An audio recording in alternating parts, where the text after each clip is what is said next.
E aí, pessoal, tudo certo? Olha, quem estuda para concurso sabe, tem hora que a gente bate o olho numa questão de contabilidade da FCC e dá aquele frio na barriga, né? Especialmente quando aparece uma tabela gigante. A gente nem sabe por onde começar. Mas calma, e se eu disser que tem um jeito, um método, para transformar essa confusão toda em clareza? É exatamente isso que a gente vai fazer aqui. Vamos desvendar juntos uma questão clássica de provisões, passo a passo, para nunca mais ter medo de uma dessas na prova.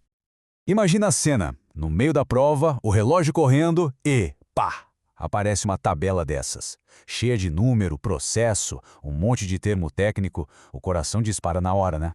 A primeira vontade que dá é pular a questão e ir para a próxima. Mas respira fundo. O segredo é que tudo que a gente precisa para acertar está bem aí, na nossa frente. A gente só precisa saber onde olhar. E é isso que vamos fazer. Então, a ideia aqui é de confiança total.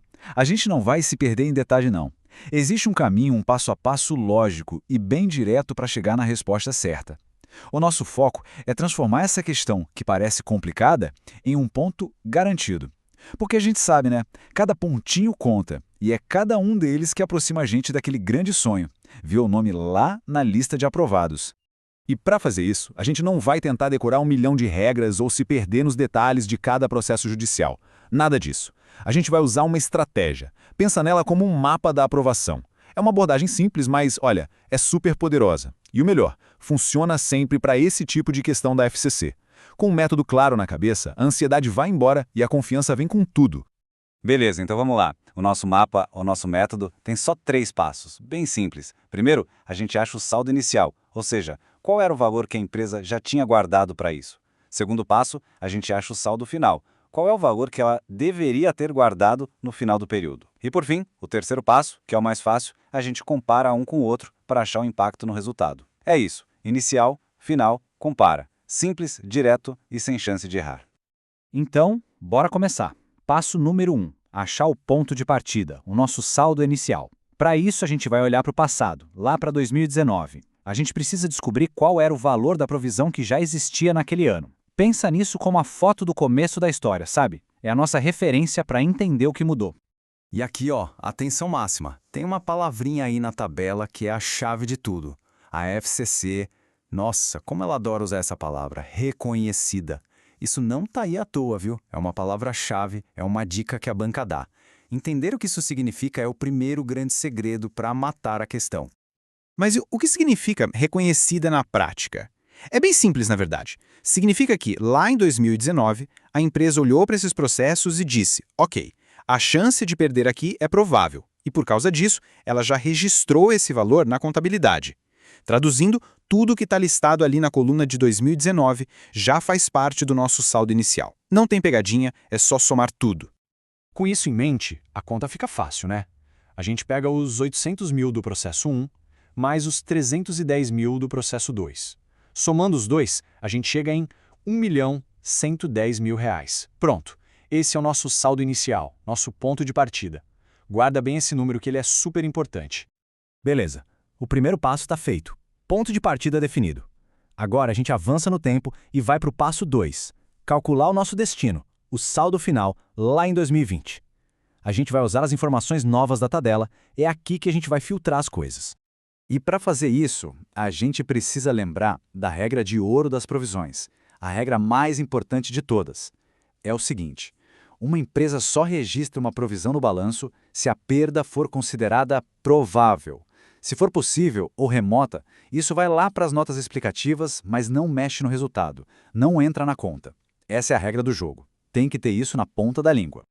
Agora, vamos aplicar essa regra na nossa tabela de 2020. A gente vai olhar a coluna probabilidade. Olha lá, processo 1 virou possível, então está fora da nossa conta. Processo 2 continua provável. Opa, esse entra, com um valor novo de 680 mil. Processo 3, remoto, também está fora. E o processo 4, que é novo, está como provável, então entra na conta também. Viu só? A regra funciona como um filtro, bem tranquilo.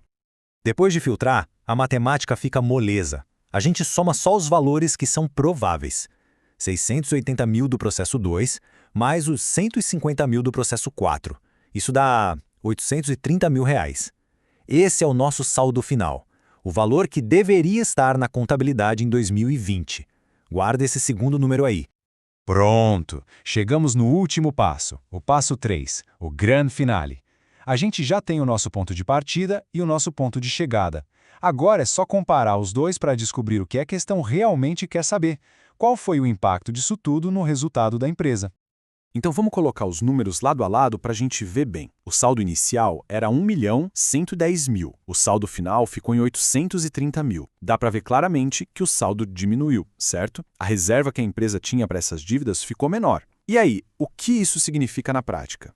Para entender isso de um jeito bem fácil, vamos pensar na provisão como uma poupança da dívida. A empresa guarda um dinheiro ali, esperando ter que pagar algo no futuro, certo? Agora pensa comigo. Se no final do ano a empresa percebe que a dívida esperada é menor do que ela pensava, o que acontece? Ela pode pegar de volta uma parte dessa poupança. E ter uma dívida menor é sempre uma coisa boa, né? É uma notícia positiva. Então qual foi o tamanho dessa notícia boa?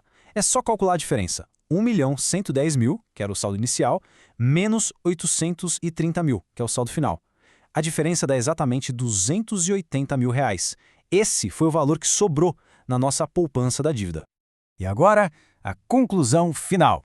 Como a nossa poupança da dívida diminuiu, essa sobra de 280.000 entra como um ganho, uma receita lá no resultado da empresa. É como se a empresa tivesse tido um lucro, porque a dívida que ela esperava pagar diminuiu. E se a gente olhar as alternativas, bate certinho com a letra C. Questão resolvida. Aí, missão cumprida. Mas antes de passar para a próxima, vamos só revisar rapidinho o que a gente aprendeu aqui. Porque reforçar o método é o que faz a gente resolver a próxima questão no piloto automático, sem nem pensar muito. Então, o que a gente leva daqui para a prova? Primeiro, o método turbo. Lembra? Saldo inicial, saldo final e compara. Segundo, a regra de ouro. Provisão é só para perda provável. Terceiro, a pegadinha da FCC, a palavra reconhecida, ficar de olho nela. E por último, a lógica do resultado. Se a provisão diminuiu, é um ganho. Se ela aumentou, seria uma despesa. Com isso na cabeça, não tem erro. Com essa estrutura, uma questão que parecia um bicho de 7 cabeças vira quase um jogo, com um caminho claro para a solução. A confiança na hora da prova não vem de decorar tudo, mas sim de ter um método que funciona. E agora, a gente se sente mais preparado para o próximo desafio da FCC? Tenho certeza que sim. É manter o foco nesse objetivo, que a aprovação está logo ali.